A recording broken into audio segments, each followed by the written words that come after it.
Bonjour à tous. Aujourd'hui, j'aimerais bien faire un point sur deux points de théorie qui n'ont pas été vus euh, beaucoup pendant les TP.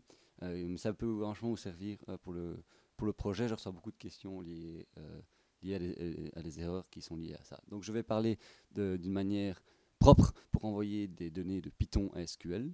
Et aussi, je vais parler de pythontutor.com, qui est un site assez pratique pour euh, comprendre ce qu'un code Python ou d'autres langages fait. Donc, la première chose, c'est que je vais créer un notebook. Hein, voilà. Donc, ah oui, j'ai oublié de lancer ma. Donc là, je suis dans mon dossier info S302. Je vais dans le notebook. J'ai plein de notebooks. Et je lance Jupyter. Module Jupyter Notebook. Voilà, le notebook est lancé. Alors, je vais créer un notebook qui va faire donc, nouveau notebook en Python 3. Voilà. Alors, donc première chose, c'est pour les bases de données. Donc, je vais créer une base de données. Import SQLite 3 euh, connexion égale SQLite 3.connect. Et donc, je vais prendre une base de données truc.db. Et tant qu'on y est, pour être sûr que si avant que je fasse ça, la base de données n'existe pas, je vais la supprimer aussi. Donc ça, c'est un truc qui peut être pratique. Donc si la base de données existe, je la supprime. Ça, c'est un truc qui peut être pratique dans votre code. Par exemple, au début de votre script, vous aurez peut-être envie de supprimer la base de données avant et puis la recréer après. Voilà, ça c'est une manière de... Voilà, donc si la base de données existe, je la supprime et ensuite, je me connecte à cette base de données. Je vais créer une table. Voilà. Create table. Alors je vais créer une table très simple. Bon, par exemple, dire une table Pokémon. Et chaque Pokémon aurait un nom et un level, un niveau. Okay, un nom, un niveau et par exemple encore. Donc un niveau c'est un entier et un nom c'est du texte. Et encore un autre attribut, je sais pas moi, le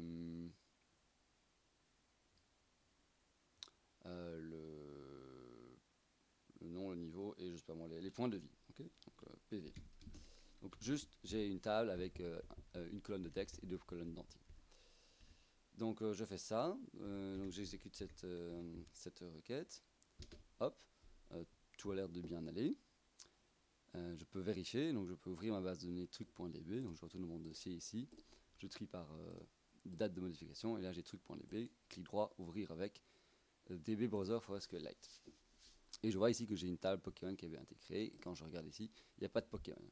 Alors je vais mettre des données de test, donc soit je clique sur nouvel enregistrement et je rajoute des données à la main, ou bien j'écris un code qui va ajouter les données. Donc je vais faire connexion.execute insert into Pokémon. Pokémon, par quelle colonne j'ai envie d'insérer le nom, le niveau et les PV. Et les valeurs, c'est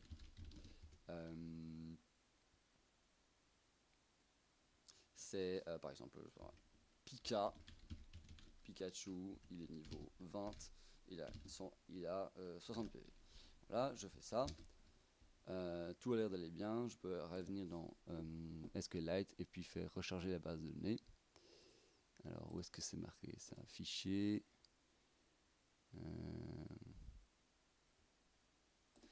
Ok, bah, je vais fermer SQLite et le réouvrir. Et donc maintenant, on voit que il n'y a rien ici. Ah oui. Donc, un truc qui peut arriver aussi, si on ne fait pas commit, ça n'enregistre pas les changements pour d'autres programmes. Donc là, je fais commit et ici, j'ai bien maintenant le Pokémon Pikachu. Je ferme SQLite, je reviens. Donc j'ai aussi créé un autre Pokémon, par exemple le Pokémon Gobu, et qui serait niveau 10 et qui aurait 40 PV. Ok, con.commit. Alors, non, je vais vérifier que ça marche. Panda.read SQL query. Donc je vais faire un select all from Pokémon. Select all from Pokémon. je lance ça, on dit que PD n'est pas défini. En effet, PD ne peut pas définir que c'est panda. Donc je dis j'importe panda et je l'appelle PD. Ça c'est plus facile à taper, il y a moins de caractères. Voilà. Ici il me dit que la fonction il manque un paramètre. En effet, j'ai donné un seul paramètre, mais il faut aussi donner le deuxième paramètre, la connexion. Donc ici la connexion, moi je l'ai appelée con. Donc si vous aviez deux bases de données, ben, vous aurez dû sélectionner, vous aurez deux connexions et vous aurez utilisé la connexion que vous voulez. Par exemple, une base de données session8.db et une base de données projet.db. Voilà, donc je lance ceci et donc je vois qu'il y a bien les Pokémon dedans. Alors, donc maintenant j'aimerais faire une requête. Alors, l'autre manière qui est possible pour faire une requête, c'est l'appeler directement connexion.execute. Et là, je peux faire la même requête, donc select all from Pokémon. Et quand on appelle execute, la fonction execute, on peut aller chercher les données avec fetch all. Donc là, ça me donne une liste de données, hein, et chaque élément de la liste est un tuple de taille 3, parce que j'ai demandé 3 valeurs. Donc si j'avais demandé qu'une valeur, par exemple ici, j'avais demandé juste le nom et le niveau, eh ben, j'aurais eu les tuples de taille 2. Alors, voilà. Donc vous voyez que vous connaissez deux manières pour faire une requête en SQL, soit appeler la fonction de Panda, soit appeler la fonction native de SQLite 3. Ok, donc les données ne sont pas la même chose. Ici nous avons un tableau de données, ici nous avons une liste de tuples. Ok, donc maintenant ce qui peut se passer, c'est que vous avez vous voulez faire une requête, comme par exemple la requête select all from Pokémon where niveau plus grand que quelque chose, où le niveau sont plus grands que 15, où je lance ceci et vous voyez qu'il y a un Pokémon. Alors parfois ce qui arrive, c'est que vous avez une variable Python ou plusieurs variables Python. Donc par exemple j'ai une variable Python par exemple qui s'appelle x et qui vaut ce nombre 15 justement. Alors, évidemment, là j'écris x égale 15, mais ce qui peut arriver, c'est que x peut venir d'une autre source que juste le nombre marqué. Et du coup, on va faire la query ici, mais sauf que cette fois-ci, c'est pas le 15 ici. Le 15, il fait correspondre au x ici. Mais là, on est en SQL, on n'est pas en Python. Donc je ne peux pas juste taper x, il ne va pas comprendre. Entre parenthèses, ici, si on écrit x, il va croire qu'on veut lire une colonne qui s'appelle x, mais évidemment il n'y a pas de colonne, x. On peut dire parenthèse aussi, operational error, c'est une erreur de SQL. Donc quand vous avez une operational error, c'est une erreur liée à votre SQL, pas au Python. Donc là il dit qu'il n'y a pas de colonne x, d'accord. Alors ce que je veux vous montrer, c'est que donc, quand il y a un paramètre qu'il faut donner depuis Python dans la requête, on met des points d'interrogation aux endroits où on n'a pas l'information. Donc ici, je dis prendre tous les Pokémon où le niveau est plus grand que quelque chose. Voilà. Alors évidemment, si je lance ceci, il ne sait pas ce que ça veut dire, ce quelque chose. Donc il dit incorrect number of bindings supplied. The current statement uses 1 and there are 0 supplied. Donc ça veut dire que le statement, la requête SQL, ici, eh ben, elle attend un paramètre, si vous voulez. C'est pour ça qu'il dit qu'il y en a un. Et 0 supplied, c'est-à-dire qu'on n'a pas donné. Alors, comment on fait pour donner ces paramètres? Donc il faut donner la liste des paramètres. Donc ici, la liste des paramètres, c'est juste ce x. Alors, quand vous appelez read SQL query, vous devez rajouter params égale et la liste des paramètres que vous envoyez. Donc le premier paramètre ici, c'est x et il n'y en a pas d'autre. Voilà, et donc là, on a fait la requête correspondante. Ok. Alors, ce qui peut arriver, c'est qu'on a plusieurs paramètres. Par exemple, j'ai x, j'ai y, qui est calculé avec une formule savante depuis x, par exemple. Voilà. Et donc, par exemple, je peux dire select all from Pokémon where niveau plus grand que point d'interrogation. Et par exemple, attention, les PV sont plus petits que deuxième point d'interrogation. Alors, mon premier point d'interrogation, ça va être x, et mon deuxième point d'interrogation, ça va être y. Voilà. Donc là, on voit qu'il n'y a aucun Pokémon qui a un niveau plus grand que 15 et PV plus petit que Y, donc Y a été calculé à partir donc Y vaut ici 35. Voilà. Il n'y a pas de Pokémon correspondant à ceci. Ok, donc ici on a mis 2 points d'interrogation, donc on va donner une liste de 2 valeurs. Alors si on utilise donc pas la fonction panda et SQL query, c'est quasi la même syntaxe. Donc on fait ceci, c'est toujours la même requête. Voilà. Donc ici, j'exécute la requête comme ceci. Voilà. Et la différence, c'est qu'il ne faut pas écrire params égales, il faut simplement donner un deuxième paramètre à la fonction execute. Donc là, je donne un deuxième paramètre, qui est donc la liste des paramètres, donc ici x et y. Et là, ça fait la même chose. Alors, je vais prendre l'autre exemple où j'avais qu'une seule valeur ici. Donc x égale 15, faire ceci. Donc, ce n'est pas la fonction read SQL query, c'est execute. Ça s'applique sur la connexion. Du coup, on a déjà spécifié la connexion. Et ici, à la place de params égale, je mets juste la liste des paramètres. Voilà. Et donc là, vous voyez que... Ok, j'ai oublié de faire fetch all.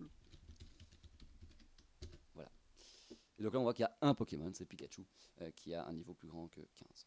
Alors, une erreur courante, c'est de ne pas donner une liste de paramètres, mais juste donner un paramètre. Par exemple, si je fais ceci, je dis juste X comme ça, et j'ai oublié que je vais donner une liste de paramètres, ben, il va dire c'est pas le bon type. X est un entier, et moi j'attends une liste.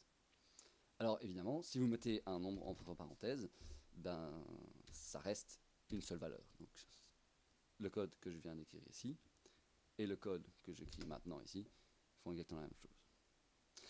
Voilà. Ok, voilà, donc ça, c'en est tout pour les points d'interrogation. Donc je vais passer maintenant à un deuxième truc. Et pour ça, je vais prendre un code que j'ai envoyé à un étudiant.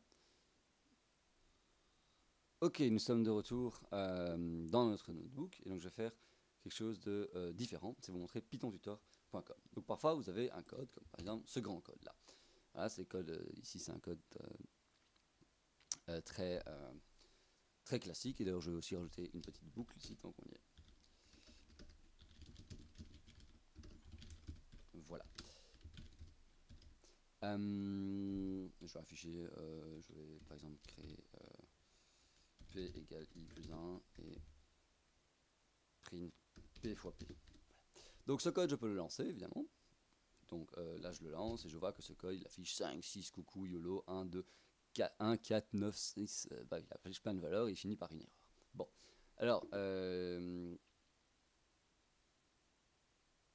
parfois, il est utile de exécuter un code ligne par ligne pour bien comprendre ce qui se passe. Parce que parfois, on pense qu'il fait quelque chose et au final, on remarque qu'il ne fait pas ce qu'on veut. Donc je vais copier ce code-là, CTRL-A, CTRL-C, CTRL-T, pythontutor.com, Enter. Alors c'est un site ici, je vais cliquer sur visualiser votre code. Et là, je vais attendre un petit peu. Voilà, je suis bien en Python 6, coller, CTRL-V, visualiser exception. Alors, première ligne. Donc vous voyez ici, ici vous avez la flèche qui dit je vais exécuter cette ligne.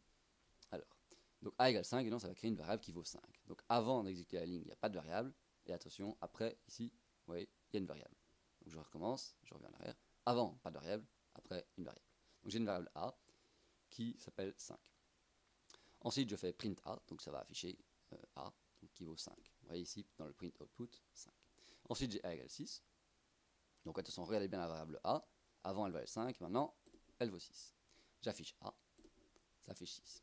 Ensuite, j'ai un if. Donc, un if. Est-ce que a plus petit que 10 ? Bah, a, il vaut 6. Donc, oui.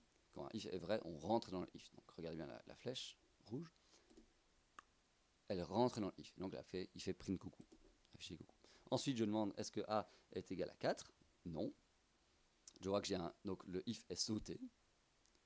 Et vu qu'il y a un else, il rentre dedans. Regardez bien la flèche, elle passe du if au else. Et là, print YOLO. Ça affiche YOLO. Alors, je vais faire un exemple de boucle. Donc, je dis for i in range 5. Donc, le code va boucler. Donc, la flèche rouge va descendre et remonter, descendre et remonter, descendre et remonter. For in range 5, donc, quand je lance ceci, il vaut 0. Ensuite, je crée une variable p qui vaut i plus 1. Donc regardez bien, je vais avoir une nouvelle variable, p qui vaut i plus 1, donc 0 plus 1, 1. Et j'affiche p fois p, donc ça affiche 1 fois 1, 1. Puis je recommence, i vaut maintenant 1, donc regardez bien le i à droite, il passe à 1. P égale i plus 1, donc maintenant p vaut 2. Et on affiche p fois p, donc 4. Puis on continue comme ça, i vaut maintenant 2, p est égal à i plus 1, donc p vaut 3, afficher p fois p. Ensuite, i vaut maintenant 3, p est changé, on affiche.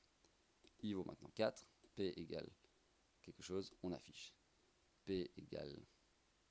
et donc là, ici, i vaut maintenant, on a fini, i vaut maintenant 4. Ok, donc ça c'était un exemple de boucle. Donc si vous avez une boucle complexe et vous voulez bien comprendre ce qui se passe ligne par ligne, vous pouvez mettre ça dans Python. Alors un autre exemple, c'est lié aux fonctions. Donc les fonctions, il y a des difficultés qui arrivent souvent. Donc ici, je vais créer une fonction f de x. Donc elle prend un paramètre x et elle renvoie un paramètre. Donc vous voyez, une fonction qui renvoie quelque chose, elle a un return. Alors je vais appeler la fonction. Donc là, vous voyez la ligne sur def f de x. Hop, et la ligne, la flèche rouge est maintenant à print f de 7. Donc ceci, qu'est-ce que ça a fait? Ça a dit à droite que f est une fonction. Donc la fonction f existe. Ensuite, j'appelle la fonction parce que j'écris f de 7. Donc regardez bien la flèche rouge, elle va dans la fonction. Et là, à droite, vous voyez qu'on a créé un nouveau bloc dans la mémoire, f, où x vaut 7. Donc comme vous voyez, x est une variable locale à la fonction. C'est le paramètre. Ensuite, dans la fonction, je crée z égale x plus 1 fois x plus 1. Donc regardez bien ce qui se passe. Z vaut maintenant 64. Alors remarquez que toute fonction, toute variable créée dans une fonction est créée dans la fonction. Donc vous voyez dans le bloc ici de la fonction, pas dans l'espace global. Ensuite, g égale z fois z, donc je crée une autre variable, voilà, g qui vaut ce nombre-là. Et puis je renvoie x plus 1. Je renvoie pas x plus 1, je renvoie g plus 1. Donc vu que g vaut 4096, ça va renvoyer 4097. La fonction est finie, et quand une fonction est finie, on supprime toutes ces variables, et on se rappelle le retour, donc 4097. Hop, donc comme vous voyez maintenant, la fonction est finie, les variables de la fonction sont supprimées, et on avait affiché le résultat, donc ici 4097. Alors, vu que c'est une fonction qui renvoie un résultat, on peut l'appeler sous la forme ty égale f de x. Donc ici, je crée une nouvelle variable t, donc je suis dans l'espace global, qui vaudra f de 9. Donc même chose, vu que j'appelle la fonction f avec le paramètre 9, je vais dans la fonction, x vaut 9, z vaut quelque chose, g vaut quelque chose, je renvoie une valeur, fini, et maintenant j'ai la variable t qui vaut la nouvelle valeur. Après j'affiche t, parce que je viens de la créer, donc ça affiche ce nombre-là, et puis j'affiche t plus 1, ça affiche ce nombre-là. Et finalement, la variable g, il n'y a pas de variable g ici. La variable g, c'est une variable qui a été créée dans la fonction, qui était locale à la fonction. Voilà. Alors la dernière chose, c'est que parfois, c'est un peu fourbe, on peut avoir une variable dans l'espace global et une variable dans l'espace de la fonction. Par exemple, je peux créer une fonction f de x qui renvoie x plus 1. Et dans l'espace global, je peux par exemple aussi avoir une variable x qui vaut par exemple 5. Et quand j'appelle la fonction f, par exemple, je fais print f de... Je peux mettre ce que je veux, par exemple, je peux dire print f de x fois 2. Voilà, je lance le code, qu'est-ce qui va se passer? Alors ici, première ligne def f de x, def est une fonction. X égale 5, ça crée une variable x dans l'espace global. Afficher f de x fois 2. Que vaut x fois 2? Ça vaut 5 fois 2, 10. Donc, je vais appeler la fonction f avec un paramètre, 10. J'arrive ici, on est dans la fonction, le paramètre de la fonction, qui s'appelle x aussi, vaut maintenant 10. Donc vous voyez qu'il y a deux variables, la variable locale et la variable globale. Alors je fais ma petite pop-on de fonction, je renvoie x plus 1. Donc évidemment, quand je parle de x, c'est le x à moi. Imaginons que je suis la fonction. Quand je parle de x, c'est le x qui est variable locale à la fonction. X égale 10. Voilà, donc ça renvoie 11. Et puis finalement, j'affiche ça ici. Ok. Et donc, regardez bien ici à un moment, on a deux variables x, une variable locale et une variable globale. Alors évidemment, si j'appelle f avec la variable x, les deux variables valent la même chose. mais c'est bien deux variables différentes. Voilà, ça est tout pour aujourd'hui. Au revoir.